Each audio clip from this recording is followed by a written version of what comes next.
Are you thinking about buying a home in 2022 and you're not sure where to start?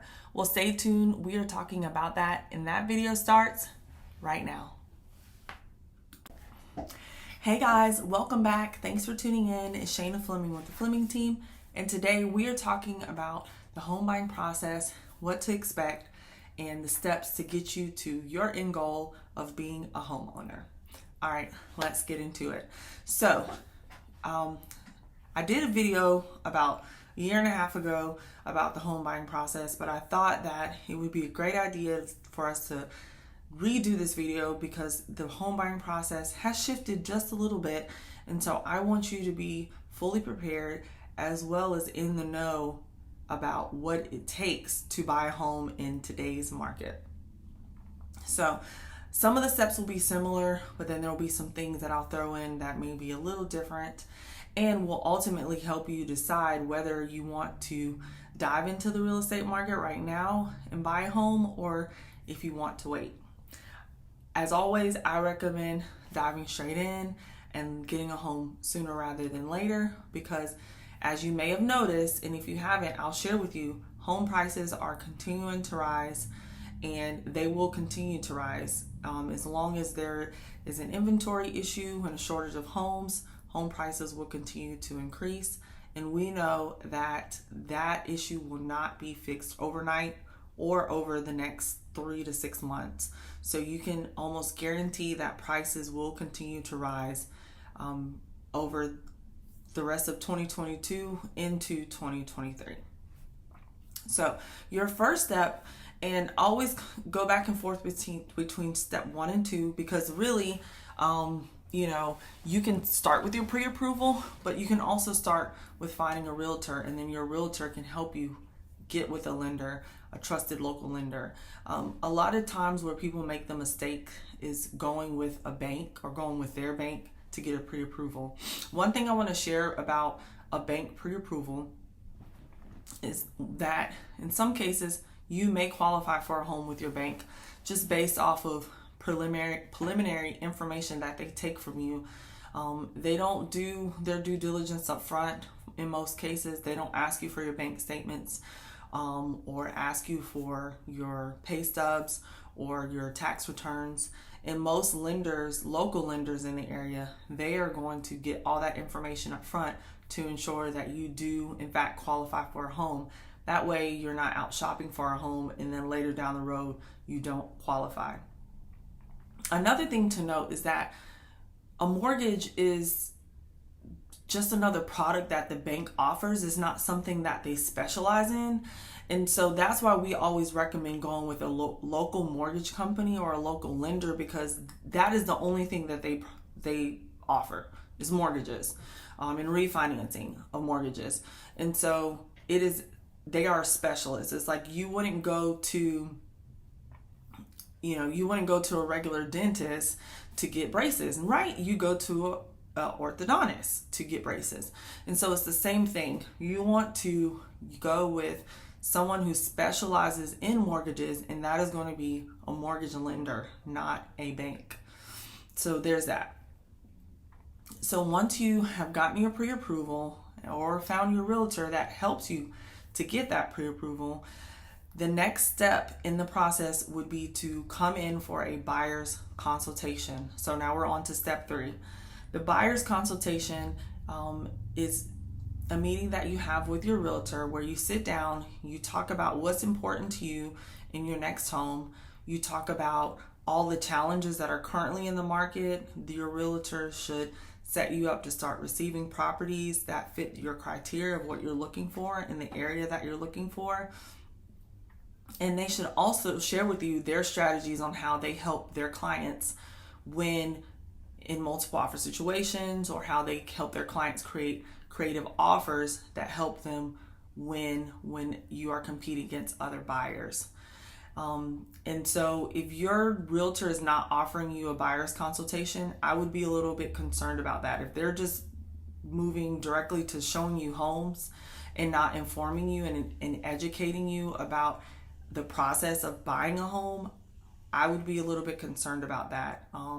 You you want to be educated in anything that you do. You don't just go to a job and just start working, right? No, you go through training.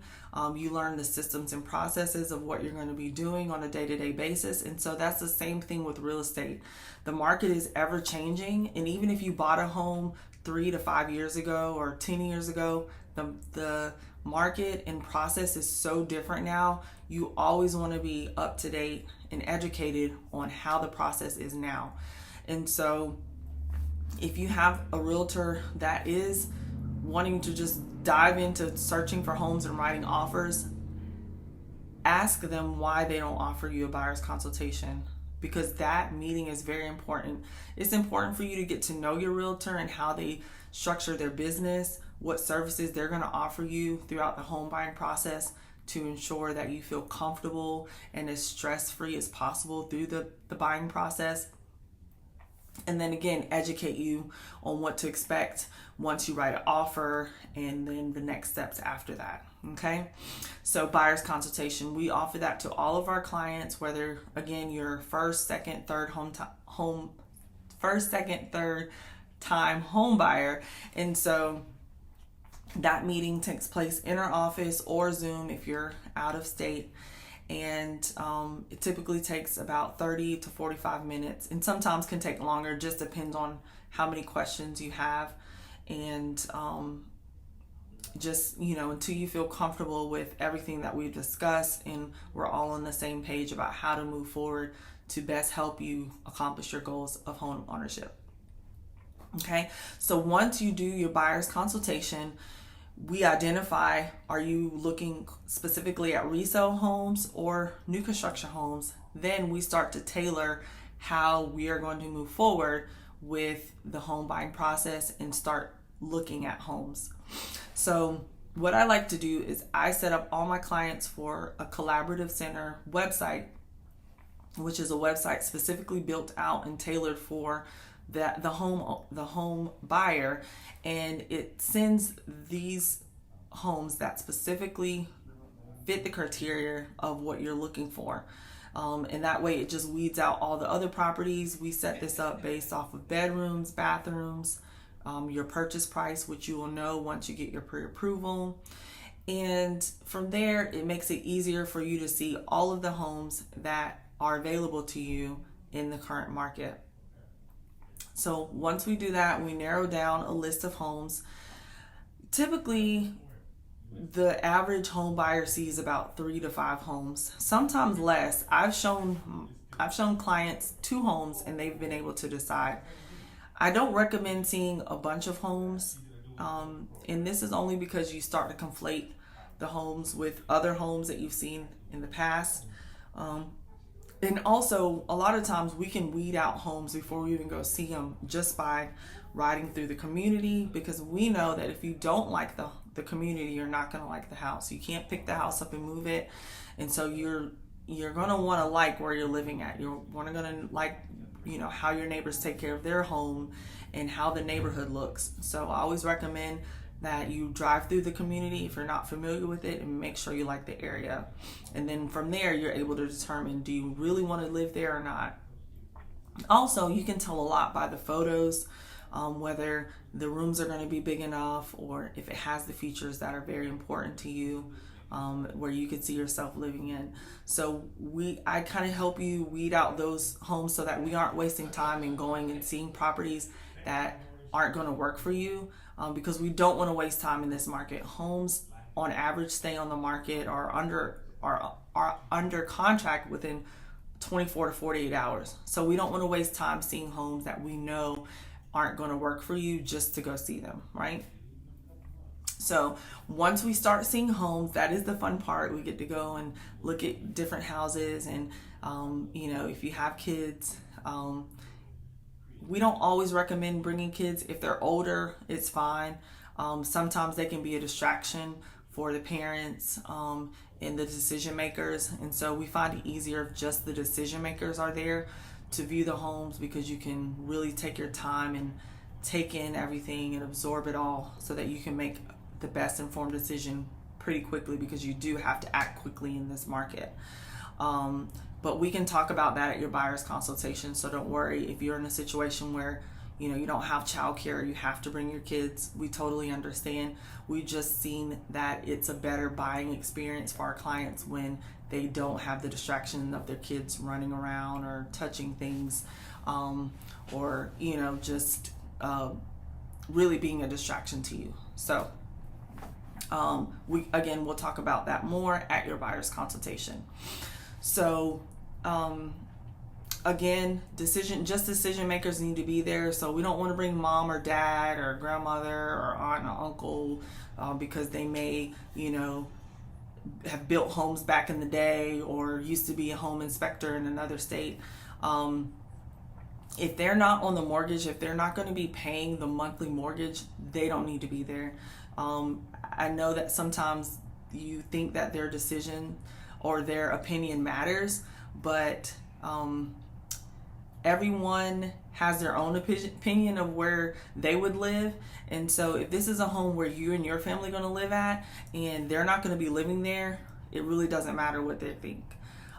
So just keep that in mind. They'll have plenty of opportunity to come and see in the home once you buy it. And I promise you, if they see it after you buy it, their opinions will be less harsh, and they will also understand that you bought this home based on what your family needs were and what you could afford, and not based on someone else and what they thought about the home. So I hope that helps. So once we narrow down the search and we found the home that you want to write offer on, we come back to the drawing board and start to create a competitive offer. If we're looking at resale homes, we'll discuss in the buyer's consultation some creative ways that we have been able to help our buyers win in multiple offer situations. The current average right now in the US is 4.8 offers per home. So every home that goes on the market receives an average of 4.8 offers. And so that means you're competing against almost 5 other people in most situations, if not more. In really great homes, they're receiving even more than 5 offers. Some cases 10 to 15, even 20 offers still in today's market. So if you truly want to get this home, we're going to talk about some creative ways that you have to do that. And so you either have to be all in, and if you're not, then it's just not worth proceeding with writing an offer.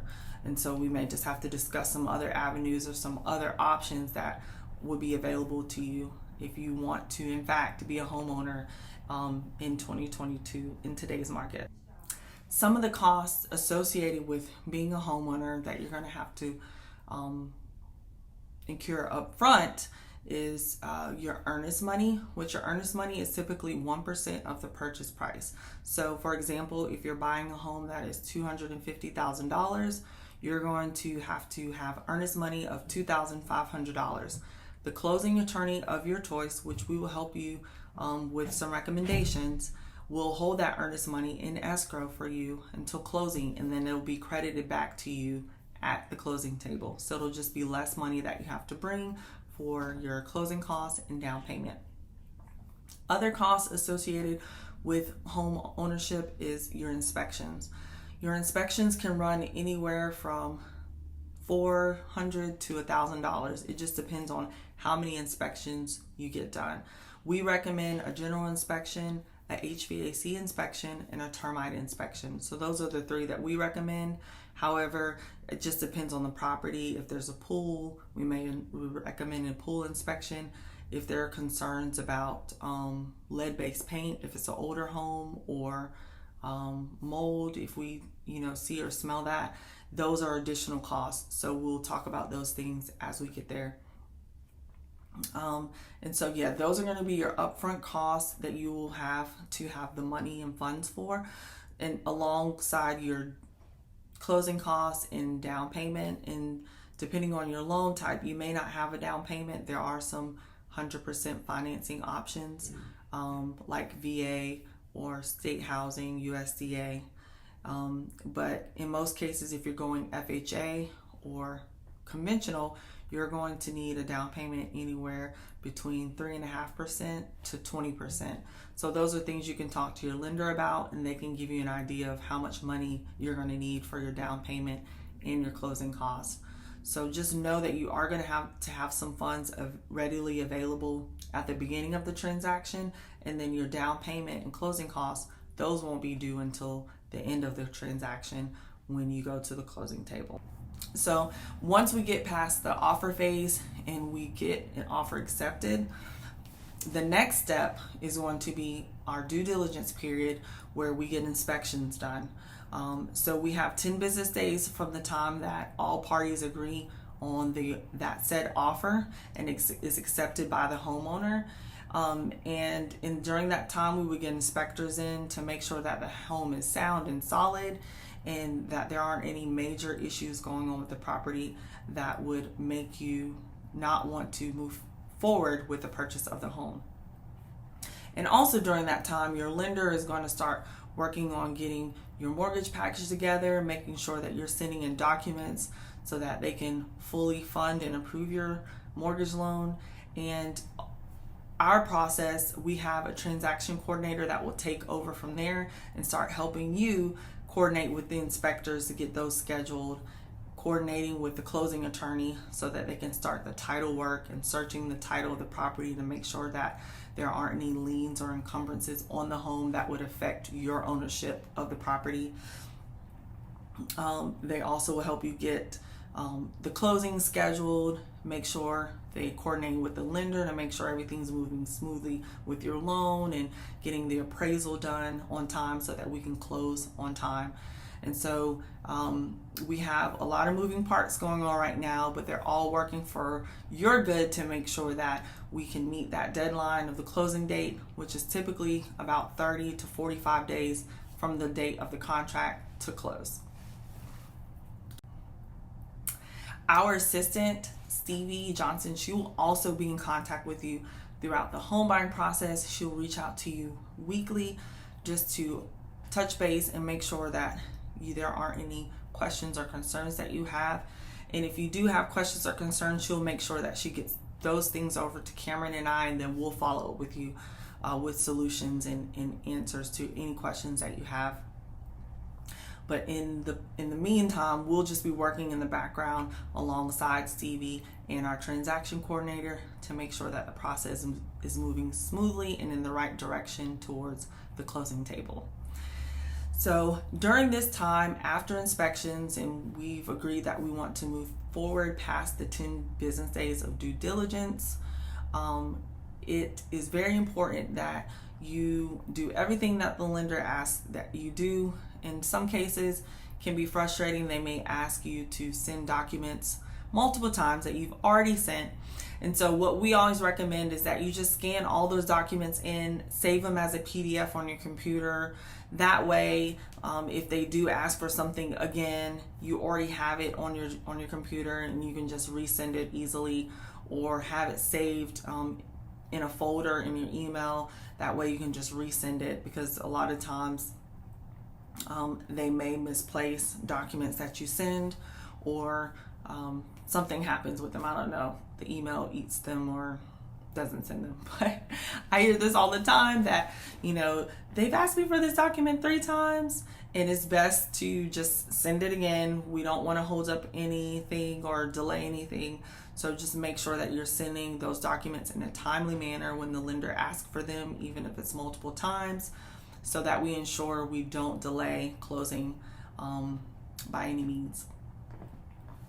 So one thing that I want to touch on is that it is very important that you don't go and open any line of credit, or go to like a Rooms to Go or Ashley Furniture store and start ordering furniture, or go spend an astronomical amount on your credit cards.